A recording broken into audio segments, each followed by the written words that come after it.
오늘은 치유하신 하나님 네 번째, 치유하시는 하나님은 용서를 요구한다. 치유하신 하나님은 용서를 요구하신다라는 제목으로 함께 은혜를 나누고자 합니다. 우리는 치유하시는 하나님이라는 주제로 금요철에 말씀을 드립니다. 금요철하는 특별 새벽 기도회 토요일을 대체하고 있어요. 그래서 여러분 교우장님들이 다 이렇게 출석 체크하고 있습니다. 개근자 40일이기 때문에 개근자들을 체크하고 있습니다. 그래서 뭐 특별한 상이 있을지 없을지는 모르지만 일단 다음 세대들한테는 뭔가 선물 주려고 지금 생각 중에 있습니다. 그래서 일반 분들은, 우리 일반 성도님들은 뭘 줄까 고민 중에 있고 안 줄 수도 있습니다. 그러나 그래서 출석 체크 하시라고 하고 있어요. 40일이라는 일정은 정말 참 대장정이기 때문에 그렇습니다. 내일 되면은 6분의 1 지점 지나갑니다. 벌써 6분의 1이 지나가요. 이야, 대단하지 않습니까? 오늘 3.1절인데 참 오늘 총여전도에서 밖에 추운데 날도 참 잘 잡아서 추운 가운데 따뜻한 옷들을 많이 파는 것 같습니다. 예, 많은 수익을 또 내서 또 선한 일에 많이 잘 사용하시길 바랍니다. 뭐 교회 중앙 사역은 아니지만 총여전도에서 우리 회장님이 뭐 별거 다 하시려고 그래요. 뭐 작년에는 김치 하신다고 막 그랬는데 제가 하지 마시지요. 막 이렇게 좀 내년에 하시라 그러고, 예, 뭔가를 하셔갖고 그거 가지고 선한 일 많이 하시려고 그렇게 몸부림치시는 것 같습니다. 예, 좀 걱정되더라고요. 오늘 추워갖고 바람도 많이 불고 교회 쪽으로 바람이 막 부는 그 바람의 통로거든요, 우리가. 그래서 바람이 막 부는데 거기서 몇 시간씩 하루 종일 있어서 여기 뭐 온천이라도 있으면 좀 데려갔으면 좋겠다. 수고하신 분들 그런 생각도 들었습니다. 예, 너무 추우면 내일 그냥 한두 시간만 하고 그냥 빨리 접고 병원비가 더 들어갈지도 몰라. 그러니까 예, 그러시기 바랍니다. 우리가 그 기도 특전단 MT 갔잖아요. 가서 2시간 동안 추워갖고 거기 미리 이걸 틀어줘야 되는데 안 틀어줘갖고 우리 갈 때 틀어줬어요. 그래서 너무 추워갖고 2시간 동안, 예, 거의 뭐 입김 나오고 추운 상태에서 있었습니다. 갔다 와서 몇 명 아팠어요. 예, 추워갖고. 그래서 잘 몸을 관리하시기를 바랍니다. 오늘 우리가 이 치유하시는 하나님 네 번째 시간인데 복습해 보면 첫 번째, 치유는 하나님의 뜻이다 그랬어요. 이게 생각이 바뀌지 않으면 사탄의 그 속임에 넘어가게 돼 있습니다. 만약에 치유가 하나님의 뜻이 아니라면 에덴 동산에도 질병이 있어야 되고 천국에도 있어야 되고 부활의 몸도 질병에 연약한 상태에 있어야 됩니다. 그리고 만약 치료가 하나님의 뜻이 아니라면 그러면 여러분이 병원에서 막 아플 때 병원 가서 고쳐달라 그러고 그 고난을 뭔가 이겨내려고 하는 행위 자체가 그것은 하나님의 뜻을 거역하는 일이 돼요. 고통받는 게 하나님 뜻이라면.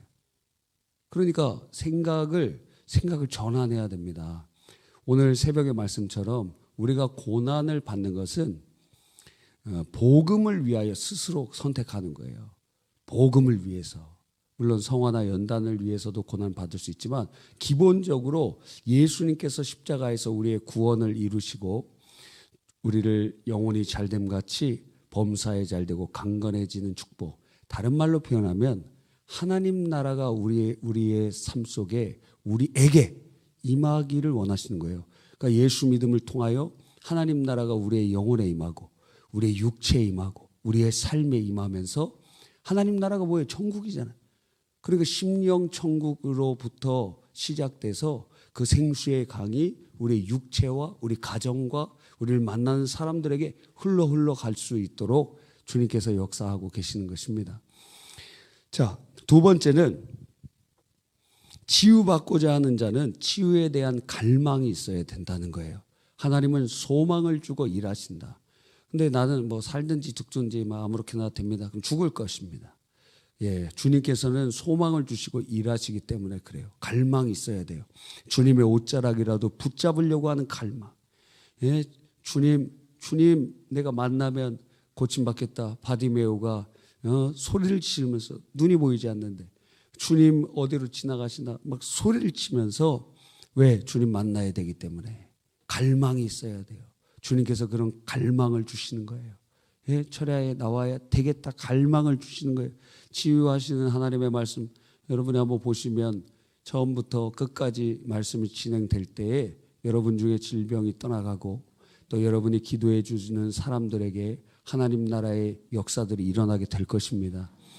그래 하나님께서는 이처럼 소망을 주시고 일하세요. 세 번째는 치유에는 반드시 뭐가 필요해요? 믿음이 필요하다 그랬어요. 믿음이 없이는 하나님을 기쁘시게 하지 못한다 그랬고 믿음을 통하여 기적이 출산해요. 주님께서 다 고쳐주셨던 사람들을 보면 네 믿음이 너를 구원하였느니라. 거의 90% 뭐 다른 말씀하신 적도 있지만 대부분의 경우 내 믿음이 너를 구원하였느니라 이 말씀을 가지고 주께서 치유의 역사를 베풀어 주신 것입니다. 믿음이 없으면 안 돼. 근데 믿음은 어떻게 생긴다 그랬어요? 크게 두 가지의 방편으로 우리에게 하나님께서 믿음을 수여해 주시는데 첫 번째는 말씀을 통해서. 왜? 믿음은 들음에서 나고 들음은 하나님의 말씀으로 말미암느니라. 그래서 하나님의 말씀을 읽고 듣고 묵상하고 암송하면 어떻게 돼요? 하나님의 놀라운 역사가 일어나요. 믿어져. 믿음은 바라는 것들의 실상이요 보이지 않는 것의 증거니. 우리 안에 이미 믿어지면 그것은 실상으로 우리에게 찾아오게 된다라는 것입니다. 할렐루야. 믿음이 있기 위해서는 하나님의 말씀을 읽고 듣고 묵상하고. 그래서 올해 여러분들이 성경을 많이 읽으세요. 많이. 저도 올해 성경을 좀 많이 읽으려고 노력 중에 있어요. 그래서 성경 타자도 하고 그리고 맥체인 성경 읽기도 읽고 그냥 성경 읽기 그냥 성경도 읽고 또 뭐 여러 가지로 여러 방법으로 그렇게 성경을 읽으려고 하고 있습니다. 왜? 믿음이 하나님의 말씀을 통하여 우리 안에 심겨지고 자라나고 그리고 그 믿음을 통하여 역사가 일어나기 때문에 그런 것입니다. 또한 기도를 통해서 주님이 믿음을 주시죠. 그 귀신 들린 자 그 아버지가 말하잖아요. 저의 믿음 없음을 도와주소서. 그 주님 앞에 간구하는 것 아닙니까? 믿음 없다는 거 인정하고 내가 믿나이다. 믿나이다 얘기하지만 믿음이 없어요. 내가 믿나이다. 나의 믿음 없음을 도와주소서. 기도할 때 주께서 믿음을 주시고 그 믿음의 역사를 통하여 하나님의 놀라운 일들이 일어나게 되는 줄 믿는 것입니다. 오늘은 용서와 관련돼서 이 치유가 굉장히 밀접하다는 것 그것을 말씀드리려고 해요. 용서. 이게 사실은 죄 회개보다 앞섭니다. 이 치유의 그리고 축복과 모든 것의 그 중심에는 그러한 저주와 가난과 질병과 죽음과 지옥의 중심에는 뭐가 있어요? 죄 문제가 있는데 그 죄 문제에 대해서 회개해야 문제가 풀려지기 시작해요. 근데 주님께서는 그 회개하기 이전에 우리 주님의 십자가의 피로 우리 대속함을 받은 우리들에게 너 내게 회개하기 전에 용서해라 이렇게 말씀하시는 거예요. 이거는 전제가 있어요. 이미 주님의 용서함을 받은 자들이 그래서 구원받은 자들이 주님 앞에 뭔가를 간구할 때 특별히 치유를 간구할 때 지금 내가 내게 지은 죄들 회개하기 전에 용서해 주는 사역이 먼저 진행돼야 된다는 것입니다. 여러분 용서가 왜 어렵습니까? 자, 여러분 마음속에 용서해야 될 사람이 있다. 다 있을 거예요. 그게 남편일 수도 있고 자녀일 수도 있고 아니면 뭐 가까운 사람일 수도 있고 먼 사람일 수도 있습니다. 마음에 미운 사람들 있죠. 예. 그래서 이 용서는 누가 하죠? 가해자가 합니까? 피해자가 합니까? 피해자가 하는 거예요. 이게 지금 불합리해 보이는 굉장한 지점이 바로 여기에 있는 것입니다. 그러니까 용서라는 단어는 뭘 전제하냐면 가해자가 있다는 걸 전제하는 거예요. 가해자가 있어요. 그리고 피해자가 있다는 거예요. 가해자가 있다는 건 뭐예요? 쌍방이 아니라는 거예요, 지금. 화해는 쌍방이 충돌했을 때 이루어질 수 있는 거예요, 화해. 그죠? 그런데 물론 화해론의 여러 가지 용서와 이 크로스오버 되는 경우도 있지만 그냥 우리나라 단어로 구별해 보면 그렇다는 거예요. 근데 용서라는 것은 반드시 가해자가 있어요. 아, 가해자, 이 나쁜 놈들이 있다 이거예요. 그죠? 세상을 살다 보면은 별 이상한 사람들이 다 있어요. 가해자들이 있다는 거예요. 그죠? 여러분이 이번 주에 어떤 뭐 가해자들 좀 만나봤습니까? 운전하는데 누가 뒤에 와서 박아버렸어요. 예. 그 최근에 있잖아요. 어떤 25톤 트럭 2대가 부딪혔는데 그 중간에 차 3대가 다 완전 압착이 됐어요. 그래서 3명인가 죽고, 그렇게 중간에 3대가 그냥 다 찌그러졌어. 그러니까 여러분 앞에 큰 차, 뒤에 큰 차 있으면 그 절대 그 안에 들어가면 안 됩니다. 큰일 나. 3차선에 들어가면 안 돼요. 고속도로에 3차선은 화물차 칸이에요. 거기에 대한 잠깐 졸음운전하면 그대로 부딪히는 거예요. 그러면 큰일 납니다. 그냥 일반 차들은 그냥 종이 조각처럼 이렇게 압착돼 버려요. 여러분, 그러니까 이 누군가의 가해자가 있다라는 거예요. 그게 미필적 고의든지 아니면 실제적인 고의든지 간에 가해자가 있는 거예요. 우리의 삶 속에 그런 사람들이 있습니다. 그러면 우리들은 대부분 가해자일까요? 피해자일까요? 네, 가해자일까요? 피해자. 보통의 경우는 본인들은 다 피해자라고 생각하죠. 그런데 우리들이 상황에 따라서 사람에 따라서 피해자, 가해자가 계속 바뀝니다. 피해자, 가해자, 피해자, 가해자가 계속 바뀌어요. 보통의 경우 이제 아내들 같은 경우에 남편에게 가해를 받는 경우들이 있어요. 이제 남편들이 뭐 바람을 피거나 혹은 또 폭력을 행사하거나 혹은 뭐 사기 결혼을 하거나 뭐 지금 뭐 그런 일들을 다 공개되고 그러니까 별로 없지만 이제 옛날에 그런 일이 있다라고 해보면 피해를 당합니다. 여러분 피해자예요. 그러면 피해자로만 있느냐? 그 피해 당한 것을 그게 거기 멈춰 있지 않고 자녀들에게 막 흘러가는 경우들이 있어요. 그래서 그 자녀들을 온전한 사랑으로 키우지 못하고 그렇게 돼요. 남편 똑 닮은 자녀 있으면 막 미운 생각이 어떨 때 들기도 하고 뭐 그런 일은 없겠지만 여러분이 의식하든 하지 않든 그렇게 해서 가장 가까운 사람들에게 가해자가 내가 피해자인데 누군가에게 가해자가 되는 경우가 발생될 수도 있다라는 거예요. 근데 본인이 인지를 못해. 보통의 경우 가해자는 본인의 가해 사실을 거의 망각합니다. 잊어버려요. 그래서 잘 살아. 왜? 가해했다는 것을 기억을 잘 하지 않고 기억하고 싶지도 않으니까. 그래서 세탁하고 싶습니다. 그렇죠?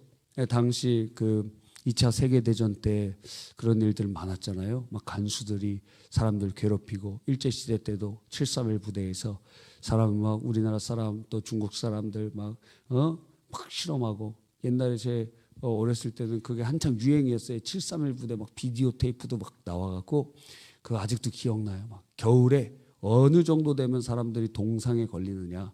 그래서 이 팔만 바깥에 아주 추운 곳에다 놓고 여기는 괜찮아. 팔은 막 얼어갑니다.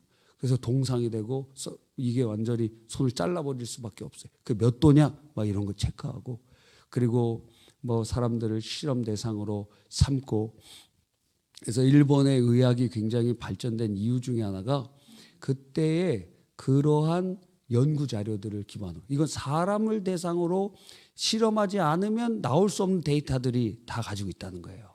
물론 미군정 때 미국으로 그 정보들 다 넘어가긴 했지만 그러한 일들이 일어날 수 있다라는 거예요.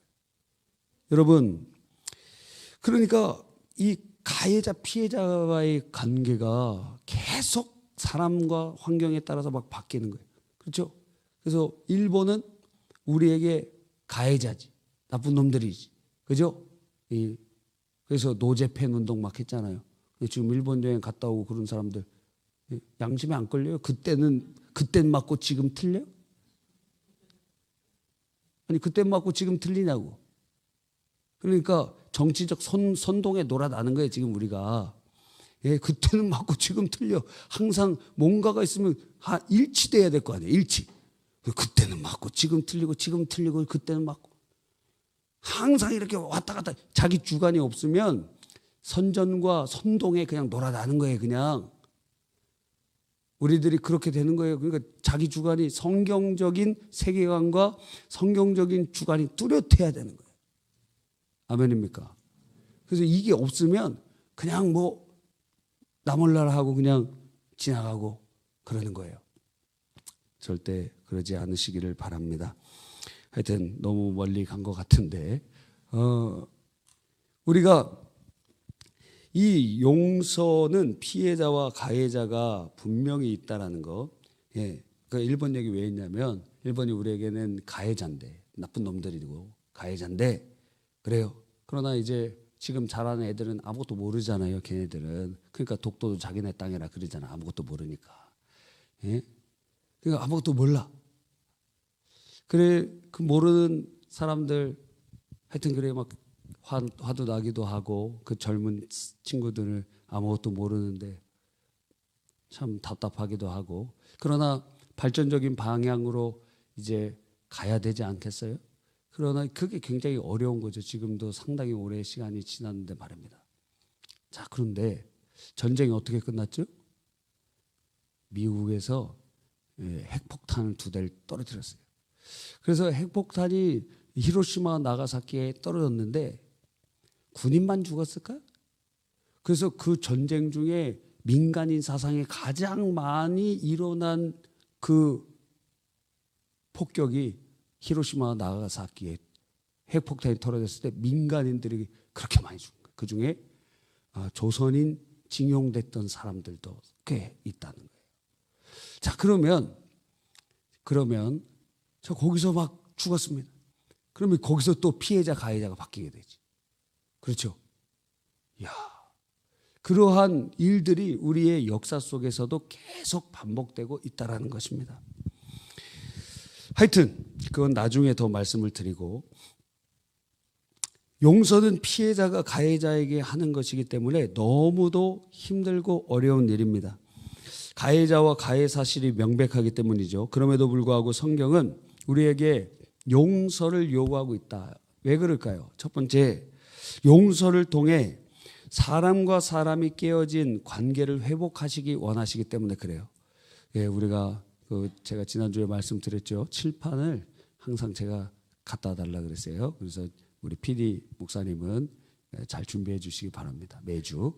자, 하나님께서는 이 땅에 아담과 하와를 통하여 타락된 이 세상을 회복시키심을 통하여 자신의 영광을 드러내세요. 타락한 인간이 하나님과의 관계가 회복이 될 때 하나님 영광 받으시죠. 그래서 전도가 하나님의 영광의 도구가 되는 이유가 여기에 있죠. 왜? 하나님과 불신자의 관계가 회복되니까.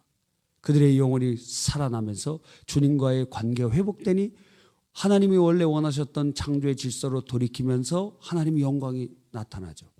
그럼 사람과 사람과의 관계가 깨어졌어요. 그럼 그 깨어진 것이 회복이 될 때, 그리스도인들의 사랑으로 용서로 회복이 될 때 하나님께서 어떻게 하시죠? 영광 받으신다는 거예요. 그래서 우리에게 용서를 요청해 주고 계세요. 인간이 하나님의 영광을 위하여 창조받았다면 용서는 인간관계에 있어서 하나님의 목적을 이루는 방편 중에 하나가 되는 것이에요. 그리고 용서하지 않는 사람은 하나님의 영광을 드러낼 수 없어요. 그 용서를 통하여 하나님은 자신의 영광을 드러내시고 깨어진 관계를 회복해 가시기를 원하신다는 거예요. 두 번째로 용서 왜 해야 되느냐. 용서는 주님의 명령이기 때문에 그렇습니다. 마태복음 18장 21절로 22절에 베드로가 나와 이르되 주여 형제가 내게 죄를 범하면 몇 번이나 용서하여 주리까? 7번까지 하리까? 당시 랍비들이 몇 번 용서해 주라고 그랬어요. 그러니까 최고 많이 용서해 주라고 한 사람이 뭐 한 7번 정도 했나 봐.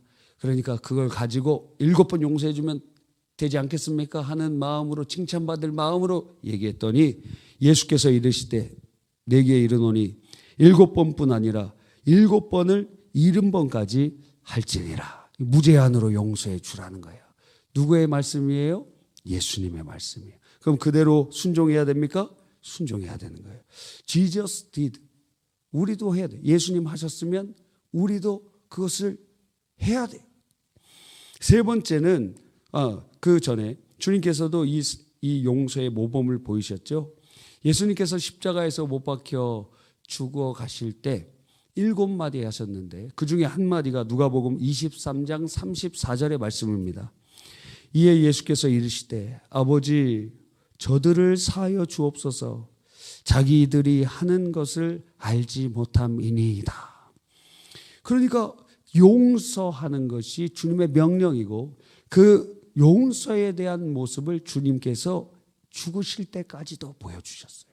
그랬더니 예수의 영을 가지고 있는 자들마다 이러한 역사가 재현되는 거예요. 얼마 되지 않아서 스데반이 돌에 맞아 죽어가는데 똑같은 비슷한 말을 남기고 죽죠. 손양원 목사님이 자기 아들을 죽인 그 사람을 용서하는 것.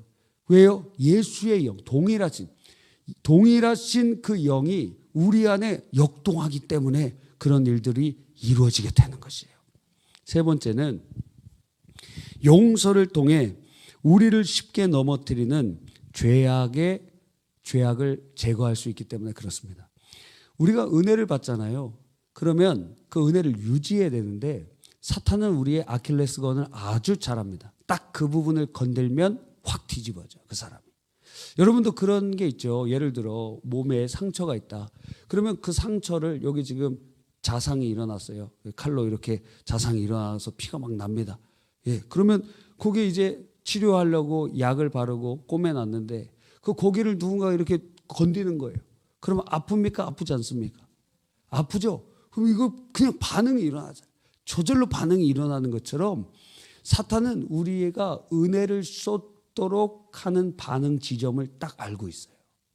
그 중에 가장 강력한 것이 무엇이냐? 용서하지 않음이에요. 그게 더 나가면 원수 맺음이거든요. 그래서 그 부분을 딱 건드려요.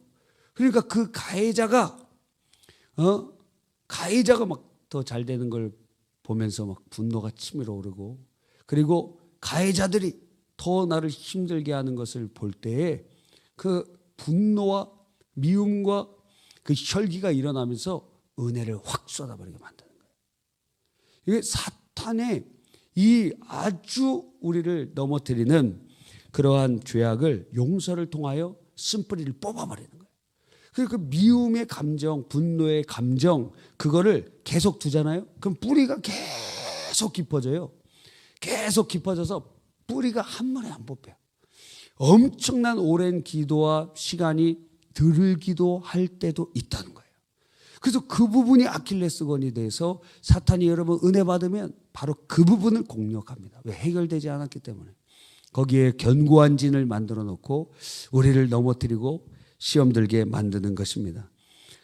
그래서 이 네 번째로 용서를 통해서 왜 우리에게 용서를 원하시느냐? 용서를 통해 막힌 축복의 문을 열어주고 싶어 하시기 때문에 그래요. 예수 그리스도를 믿는 자들은 무엇인가 공로를 쌓아가는 사람이 아니에요. 그러니까 모든 그 이방의 종교는 give and take로 요약할 수가 있어요.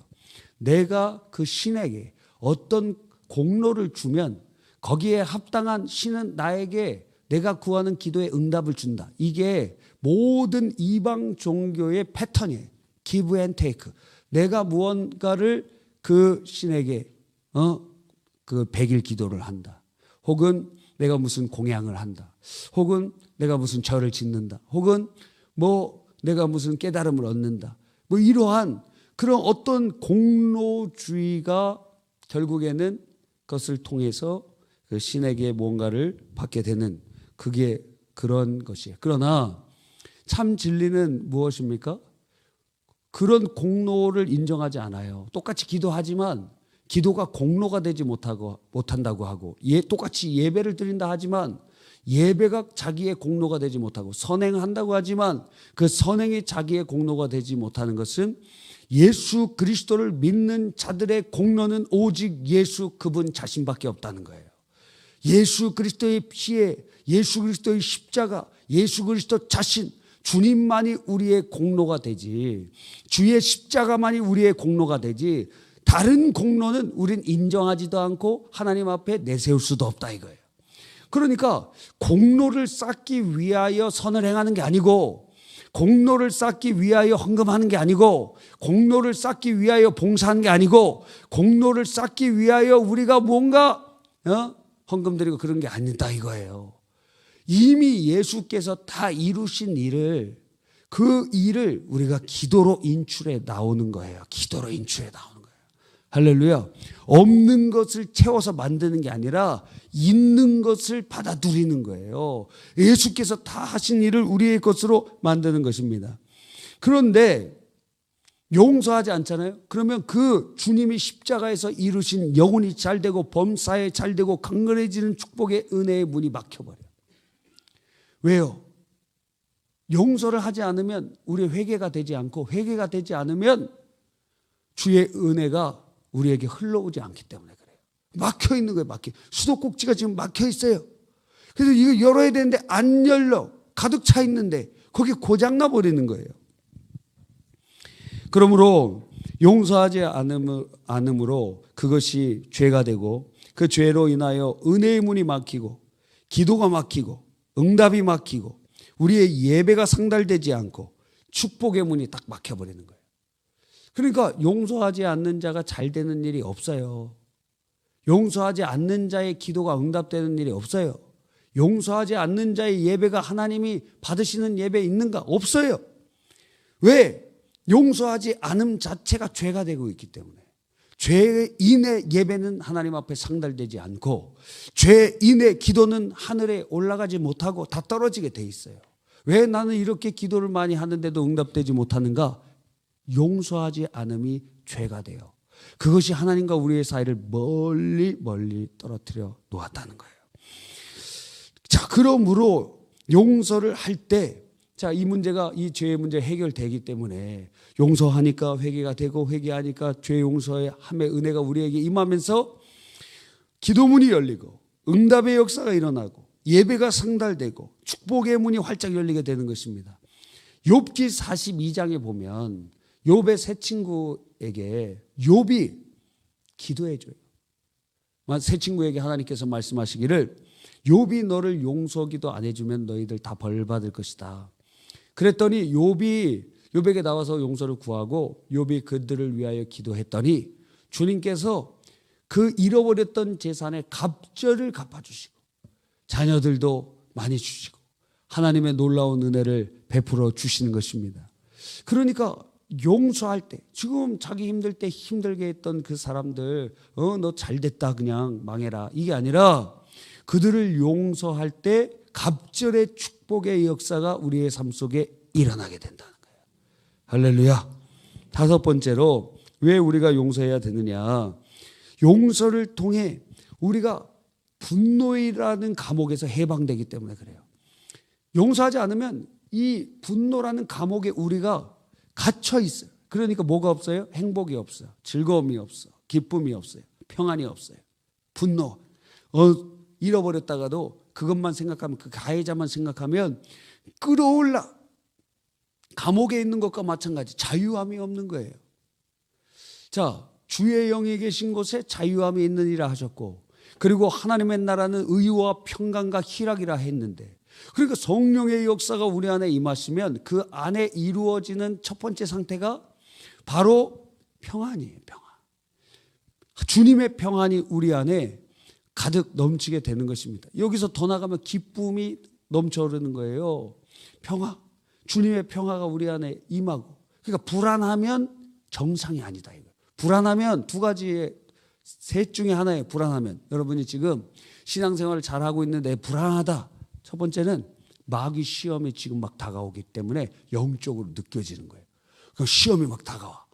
자, 태풍이 불기 전에 뭐가 느껴져요?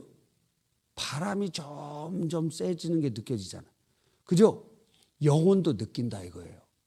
시험에 바람이 막 불어오려고 시험에 태풍이 불어오려고 하니까 여러분의 영혼이 느껴. 그 영혼이 불안함을 느끼기 시작해. 뭔가가 오고 있구나.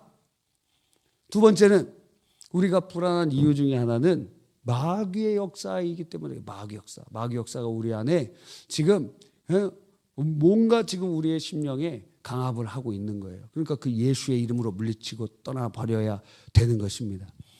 그렇죠. 또 하나 또 하나는 제가 기억이 안 납니다. 지금 말씀드려야 돼. 방금 잃어버렸어요. 그래서 그러한 일들이 일어난다는 거예요. 불안함이 있을 때 그럼 어떻게 해야 돼? 기도해야지. 불안함이 있을 때 약한 마귀 사단의 역사를 물리쳐야지. 불안함이 있을 때 성령의 충만함을 받아야 될 거 아니에요. 그냥 놔둬. 불안한데 그냥 가만히 놔둬. 불안 막 답답하고 불안하고. 이런 사람들을 뭐라 그래요? 바보라 그런 거. 바보라고. 이런 바보들이 있나? 그죠? 그 누구예요? 우리들이 그럴 때가 있다는 거예요. 그래는 이상하잖아요. 주의 성령이 우리 안에 계시다면 평안함이 있어야 되는데 불안해. 이상하잖아. 그건 정상이 아니잖아.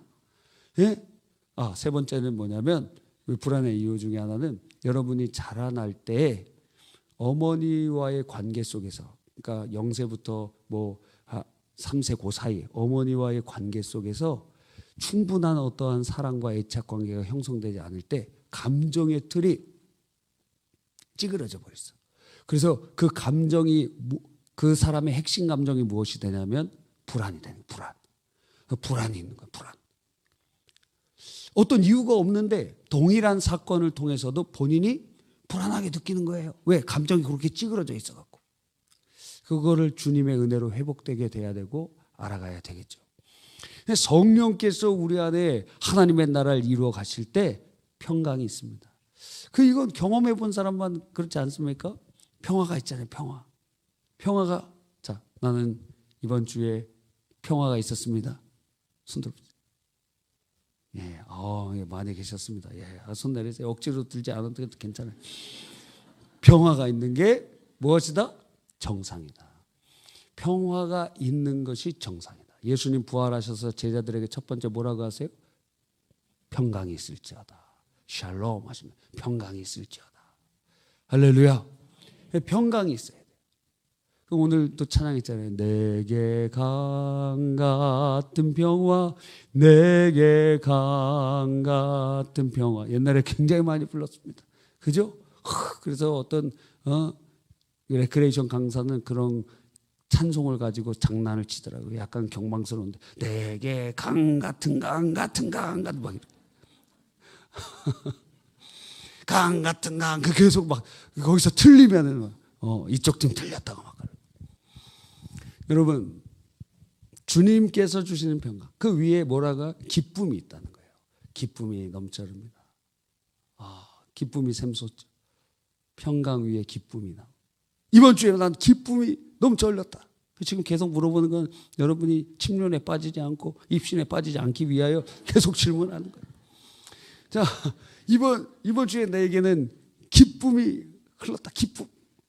아무 기쁜 일이 없는데 로또 당첨된 것도 아닌데 그냥 기쁘다 이거예요. 오 권사님 어떤 기쁨이 있었습니까? 그냥 기쁘셨어요. 좋았습니다. 오늘 헌옷 바자야, 헌옷이 아니죠. 그냥 바자에 옷 뭐라 그래야 됩니까? 뭐라 그러죠? 나눔 바자회라고 해야 되나? 헌옷 바자회는 이상하잖아요. 헌옷이 아닌데, 좋은 옷인데, 그래서 득템해서 막 기쁨이 너무. 근데 그런 것이 아무것도 없는데도 희락의 열매가 맺히는 것이 갈라디아서 5장에 성령의 열매는 사랑, 희락. 성령께서 역사하신 증거가 희락이다. 희락. 기쁨이 넘쳐. 기뻐요. 그래서 그 강같이 3절에 내게 샘 솟는 기쁨, 내게 샘 솟는 기쁨. 그래서 예수 믿는 사람들은 얼굴 맨날 확인해야 돼. 이빨만 이렇게 확인하지 말고 음식점 가서 밥 먹고 이빨이 이렇게 자세요. 물론 그것도 필요하죠. 립스틱 막 바르고 막 남자들 데이트 갔는데 우리 촬영단 리더 여자친구 있어요? 없어요? 있고 싶어요? 있고 싶냐고. 있고 싶지 않아요? 아직. 여자친구 있어야 결혼할 거 아니에요? 그렇죠. 예. 네. 지금 몇 살이에요? 이야. 만 나이로? 만으로 21살. 예. 제가 한국 나이로 27, 만 나이로 25에 결혼했습니다. 네. 그럼 몇 년 남았죠? 우리 김수정 집사님이 흑빛으로 변하는 것 같습니다. 예. 왜 아들 키워서 며느리 줘야 되기 때문에. 예. 참. 우리 어머니도 잘 아들 키워서 며느리 주셨어요. 예. 며느리한테 복 빠져갖고 그죠? 효도해야 되는데 예, 하여튼 그렇습니다. 제 간증입니다. 하여튼 주님께서 주시는 기쁨이 우리의 삶 속에 넘치기를 간절히 바랍니다. 자, 이 주님이 우리는 용서하지 않을 때 분노하며 미워하며 그 감정의 포로가 돼요. 그들은 가해자는 우리를 신경 쓰지도 않고 잘 살고 있지만 우리는 그 감옥 속에 해방되지 못하는 그 분노가 우리를 붙잡고 있는 거예요. 용서하면 그 감옥에서 해방돼. 그 다음에 6번째로 용서를 통해서 하나님이 누군가에게 베푸시는 용서를 나타내기를 원하시는 거예요. 무슨 말이냐? 여러분 누군가를 가해자를 용서하잖아요. 그러면 그 사람은 자기가 용서받지 못할 사람인 것을 알 경우가 있어요. 근데 당신이 어떻게 나를 용서해 줄 수 있습니까? 이렇게 얘기할 때 그가 그 관계 속에서 누굴 만나느냐? 하나님을 만나게 된다는 거예요. 이 사람이. 그래서 우리는 그 용서를 통해 주님의 은혜의 동역자로 쓰임받게 된다는 거예요. 이게 굉장한 일입니다. 우리가 할 수가 없어 그 용서를. 그런데 주님께서 그 용서를 하게 하심으로 나도 놀라고 내 자신에게 놀라고 그 사람도 놀라. 어떻게 나를 용서해 줄 수 있느냐고. 그걸 통해 그가 주를 만난다니까. 하나님은 그런 은혜의 통로로 우리를 써주시기를 원하고 계시는 것입니다. 또 7번째로 그 용서를 통해서 그 사람 용서했어요. 그 가해자. 그래서 가해자 땅에다 묻어도 내가 지금 시원치 않은데 그 가해자 용서했어요. 그럴 때 주님이 나를 용서해 주신 마음이 조금 이해가 가기 시작해. 주님 나를 이렇게 용서해 주셨구나. 주님 마음이 조금 이해가 가기 시작해. 주님의 심정이 알아져. 내가 이렇게 죄를 짓고 주님 앞에 똑같은 죄 계속 반복하고 그런데도 예수의 피의 공로를 의지하니 나를 용서해 주시는 주님. 내가 누군가를 용서할 때 주님의 마음을 알게 되는 거예요. 마지막으로 용서를 통하여 주님께서 치유하시기 위함인 거예요. 여러분 가해자에 대한 미움과 분노는 우리 마음을 병들게 합니다. 그리고 그 마음이 병들면 육체까지도 병들게 돼 있어요. 잠언 18장 14절에 사람의 심령은 그의 병을 능히 이기려니와 심령이 상하면 누가 일으키겠느냐. 그러니까 마음의 병이 육체의 질병으로 찾아오게 되게 돼 있어요. 용서할 때 우리 안에 그 마음의 질병도 회복이 돼가고 육체의 질병도 회복이 돼가고 그리고 무엇보다 그 용서함이 그 분노와 미움과 원수 맺음이라는 죄를 주님 앞에 내려놓게 되기 때문에 주의 치유의 역사의 통로가 열리기 시작하는 거예요. 그러므로 치유에 있어 용서는 회개에 앞섭니다. 주기도문에 보면 회개 전에 우리에게 죄 지은 자를 용서하라고 요청해요. 우리가 우리에게 죄 지은 자를 사하여 준 것 같이 우리의 죄를 사하여 주옵소서. 이 말은 뭐예요? 내가 누군가 용서하지 않으면 나 용서해 주지 말라고 기도하는 거예요. 누가복음은 이것을 적극적으로 주석하는데 내가 나에게 죄 지은 자를 다 용서하오니 내 죄를 용서해 주십시오. 그러니까 용서는 회개에 선한다는 거예요. 앞선다는 것입니다. 우리는 이것을 잊어버릴 때가 많아요. 저는 이제 몇 년 전부터 이런 말씀을 많이 드렸잖아요. 우리가 신앙생활을 많이 할 때 오래 했어. 근데 회개 기도는 잘해요, 다들. 그래서 모든 기도할 때 처음에 회개부터 시작돼야 됩니다. 우리 회개하고 은혜 받으려면 회개해야 됩니다. 그죠? 그래서 회개 기도 다 열심히 해요. 근데 그 회개가 상달이 안 된다고. 왜? 용서하지 않기 때문에. 우리가 우리에게 죄진 자를 사하여 준 것 같이 우리의 죄를 사하여 달라고 기도했기 때문에. 주님께서 그렇게 말씀하셨기 때문에. 그러니까 용서하지 아니하고 우리가 주님 앞에 회개를 요청하는 것이 하나님 앞에 가증스러운 일이 된다는 거예요. 그것이 주님의 진노를 불러일으키는 요소가 된다는 것입니다. 이에 대해서 마태복음 18장 24절 이하에 주님께서 한 비유를 얘기해 주셨죠. 1만 달란트 빚진 자가 있었어요. 1만 달란트가 얼마나 큰 돈이냐면 당시 고대 근동 전체 나라의 1년 화폐량이에요. 1년 화폐량. 그러니까 이건 개인이 질 수가 없어요. 이거는 분명히 어떤 분봉왕 정도가 되지 않나. 황제 밑에 분봉왕들이 그 정도의 빚을 갚을 수 있지 않나. 하여튼 그것도 많아. 엄청난 거예요. 갚을 수 없는 돈이라는 것입니다. 근데 이 사람이 뭐라 그런지 아세요? 내게 참으소서 다 갚겠나이다. 그랬더니 그 왕이 불쌍히 여기면서 그를 탕감해 줬습니다. 그래서 이제 1만 달란트를 용서받은 사람 길에 딱 나갔는데 그 길 위에 누가 있었냐면 자기한테 100데나리온 빚진 자가 있었습니다. 100데나리온은 100일치 1당이에요. 100일치 1당. 그러니까 얼마일까요? 상당히 많겠죠. 100일 동안 일한 돈이기 때문에 상당히 많은 그 사람 딱 붙잡으면서 너 100일치 임금을 내게서 빌려갔는데 안 갚냐? 그러면서 그를 감옥에다 쳐넣는 것입니다.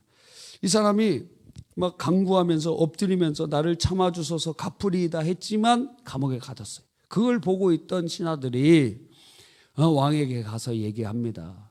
이 자가 지금 1만 달란트 용서받은 자가 자기한테 100데나리온 빚진 자를 감옥에 쳐넣습니다. 그랬더니 그 동관들에게 이제 그 옥 불러다가 그 사람 데리고 와라. 그랬더니 그 사람에게 주인이 말합니다. 내가 너를 불쌍히 여긴 것 같이 너도 네 동관을 불쌍히 여김이 마땅하지 아니하냐. 너도 그러면 너 빚 다 갚을 때까지 감옥에서 못 나온다. 그러면서 감옥에 옥졸에다 넘겨주셨다는 거예요. 우리의 기도의 모습이 신앙생활의 모습이 이렇다는 거예요. 이렇다는 거. 우리가 지금 예수님의 십자가의 피의 공로로 대속의 죽으심으로 우리가 용서함을 받고 구원받았는데 그러면 그 사랑의 용서함을 나타내야 되거든요. 근데 그게 안 돼. 그러면서 또 오늘 짓는 죄에 대해서 주님 나 용서해 주세요. 그거 응답이 안 된다는 거예요. 그 회개가 안 된다는 거예요. 너 먼저 내가 너 죄에서 사망에서 건져준 그 은혜 기억하고 너에게 죄진 사람 용서해 줘. 그러면 너의 회개 기도 받아줄 거야. 하고 말씀하신다는 거예요. 여러분, 우리의 삶이 이러한 모습들이 나타나게 되면 하나님 앞에 가증하고 주님의 진노를 불러일으키게 된다는 것입니다. 주님께서는 그래서 우리가 용서하기를 원하세요. 그때 어떻게 하시느냐? 주님은 그냥 놔두시는 것이 아니라 로마서 12장 19절에 원수 갚는 것이 내게 있으니 내가 갚으리라. 그 이전에도 말씀드렸잖아요. 네? 여러분의 자녀가 친구들이랑 싸웠는데 맞고 들어왔어요. 맞고 들어와갖고 피가 막 철철 흘립니다. 열받죠? 예, 그랬더니 얘가 몇 달 전에 말씀드린 것 같아요. 집에 부엌에 가서 식칼을 딱 돌에다가 탁 가지고 갈더니 신문지에 돌돌 말아갖고 딱 준비하고 그거를 가방에다가 딱 넣습니다. 그러면서 아버지한테 와서 무릎을 딱 꿇고 절을 하면서 소자 지금 4학년인데 11년간 잘 키워주셔서 감사합니다. 제가 우리 집안의 명예를 드높이지 못하고 이렇게 맞고 들어오고 우리 집안의 명예를 더럽혔으니 제가 그 사람 내가 주먹으로는 못 이기지만 어떤 방법을 통해서 원수를 갚고 명예를 회복하도록 하겠습니다. 4학년짜리가 딱 그러는 거예요. 그럼 부모님이 그래 아들은 또 나면 되지. 너는 우리의 집의 명예를 드높이기 위하여 해결해라. 남자는 명예에 살지. 어떻게 그런 불명예를 가지고 살아갈 수가 있느냐. 가서 원수를 갚아라. 너는 참 내 아들이구나. 자, 여러분이 이렇게 얘기하겠어요? 이런 사람은 한 명도 없잖아요. 그러니까 원수 갚는 것이 내게 있으니 내가 갚으리라. 이 말은 자녀들에게 피를 묻히지 않고 너는 피 묻히지 마 네 손에. 내가 갚아줄게 하고 주님께서 역사해 주시는 거예요. 주님께서 이제 국가를 세우시고 국가 공권력을 세우신 이유도 있는 거예요. 사적 보복을 국가에서 금지하고 있잖아요. 그래서 여러분에게 누군가에게 피해 준 사람 가갖고 보복하지 못하도록 돼 있잖아요.